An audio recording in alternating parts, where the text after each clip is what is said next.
I am Ferdinand Marcos, and I am the President of the Republic of the Philippines.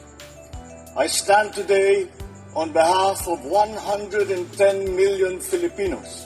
Hi everyone! Hello Universe, it's me again. So ayan guys mayroong magandang pagbati ang ating National Police na si PNP Chief Marbel, no? Para sa ating mga kababayan, tayong lahat. Ayan, binabati tayo ng maligayang Pasko. Sabi niya nga, at tunay dapat nga ang araw ng Pasko ay ang i-celebrate natin ang tunay ng diwa ng pagkakaisa. Tama nga naman yun mga kababayan, no? Alam nyo, ang bansa natin, no? Tayong mamamayang Pilipino, dapat magkaisa na lang po tayo. Wala nang bangayan. Oo, dapat yung mga dides, magbago na kayo. Kasi kung puro kayo paninira, walang mangyayari po sa atin. 'Di ba? Hintayin nyo na lang din po yung mga poon yung nakaupo. Ang importante ngayon, yung suportahan natin ang bagong administrasyon. Ito, siyempre, katuwang natin ang bansang pulisya. Sa ating lahat naman, wala naman ibang magpapapaganda sa bansa na ito, kundi tayo lang. Yung tulungan natin ba?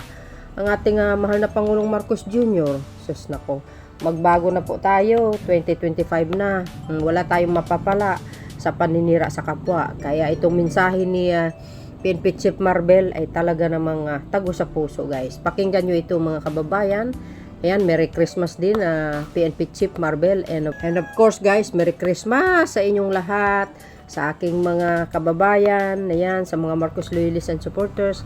Thank you mga bes sa inyong panunood, sa suporta ko, sa suporta ninyo sa ating channel, sa ating mahal na Pangulo. Pawang katotohanan lamang po ang ating isinisawalat dito para naman mayroon po para naman worth it naman ang inyong mga panonood sa aking mga video. Although itong mga dili sinasabi fake, ay mayroon naman tayo po na real source diyan, no? So yun guys, thank you very much sa inyo. Maraming salamat. Mag-ingat kayo and Merry Christmas. See you again on my next upload video mga beswang. Eto na, pakinggan nyo mga kababayan. Eto na. Isang mapayapa at ligtas na Pasko sa bawat Pilipino. Ngayong panahon ng Kapaskuhan, naway isaisip natin lahat ang tunay na diwa ng pagkakaisa at pagmamahal sa kapwa. Ang inyong pambansang pulisya ay patuloy na naglilingkod upang tiyakin ang inyong seguridad at kaligtasan.